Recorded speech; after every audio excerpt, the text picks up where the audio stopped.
আসসালামু আলাইকুম রহমতুল্লাহ। বিসমিল্লাহির রহমানির রহিম।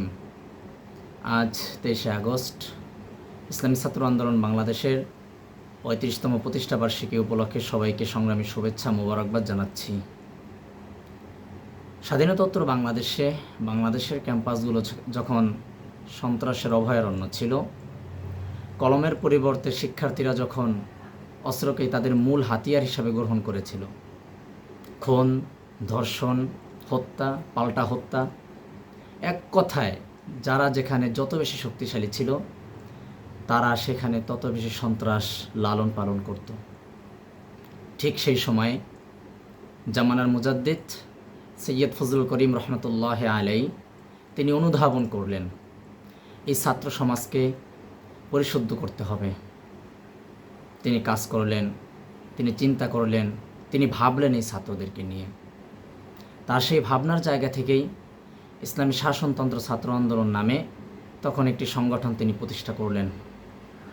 1991 সালের 23শে আগস্ট শুক্রবার চরমোনাই আল করিম জামে মসজিদ থেকেই ইসলামী শাসনতন্ত্র ছাত্র আন্দোলনের সোনালী অগ্রযাত্রা শুরু হয়েছিল। ইসলামী শাসনতন্ত্র ছাত্র আন্দোলনের অন্যতম একটি স্লোগান হচ্ছে ঈশা ছাত্র আন্দোলন, সাহাবাদের অনুসরণ।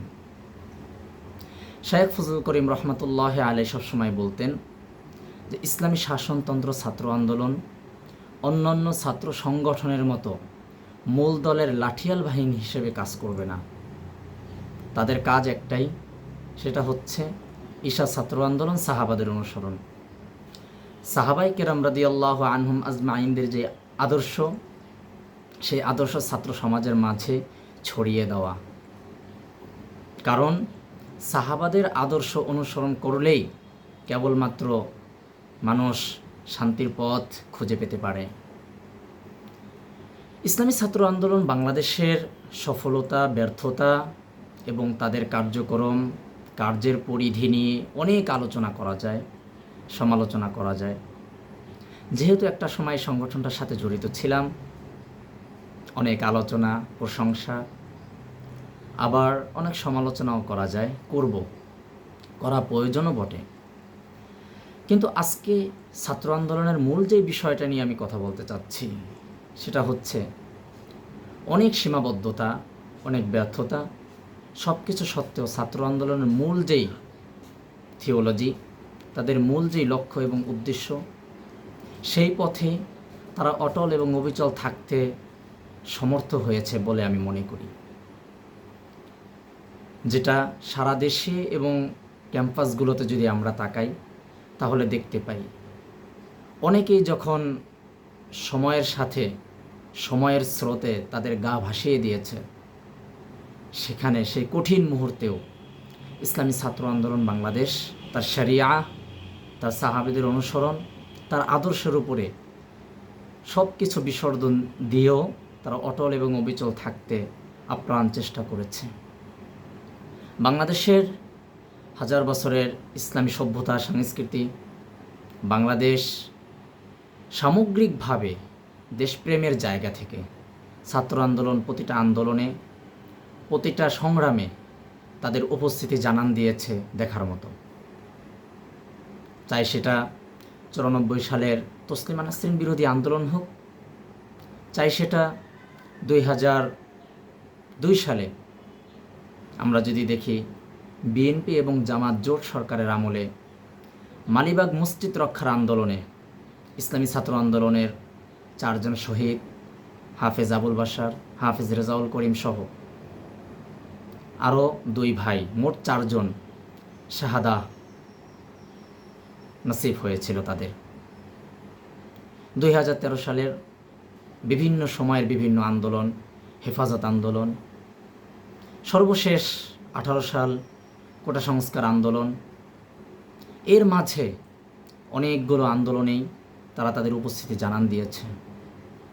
2021-22 সালে যখন বাংলাদেশের ক্যাম্পাসগুলোতে ভারতীয় আধিপত্যবাদের এক ভয়াল থাবা আক্রমণ করেছিল, আমাদের বোনেরা তাদের হিজাব নিয়ে যখন ক্যাম্পাসে ঢোকা তাদের জন্য লজ্জাজনক একটা পরিস্থিতি তৈরি করে ফেলা হয়েছিল। তখন ঢাকার রাজধানীতে রাজু ভাস্কর্যের সামনে দাঁড়িয়ে সবচেয়ে বেশি যারা কথা বলেছে, প্রতিবাদ করেছে এবং সবচেয়ে বেশি যারা সোচ্চার থেকেছে ক্যাম্পাসে, জুলুমের শিকার হয়েছে, নির্যাতনের শিকার হয়েছে, আমাদের শিক্ষার্থী বোনদের অধিকার আদায়ের লক্ষ্যে, সেইটা ছিল ইসলামী ছাত্র আন্দোলন বাংলাদেশ।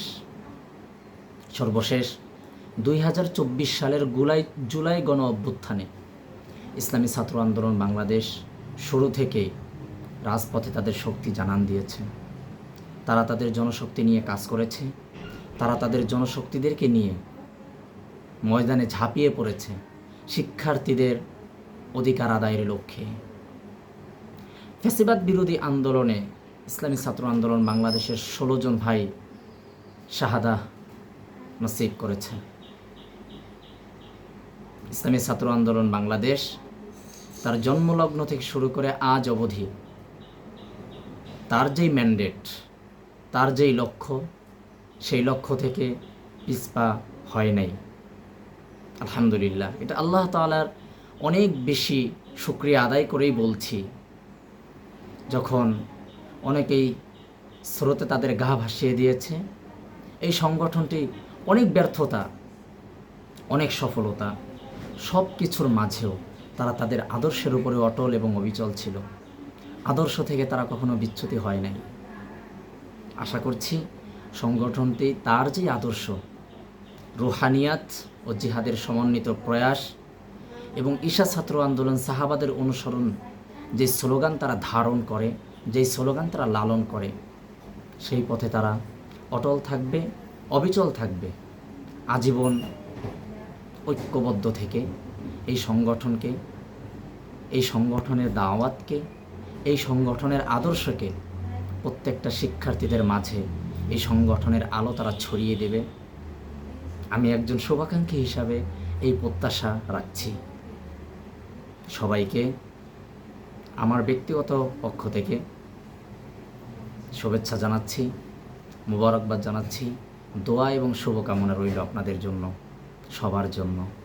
আসসালামু আলাইকুম ওয়া রাহমাতুল্লাহি ওয়া বারাকাতুহু।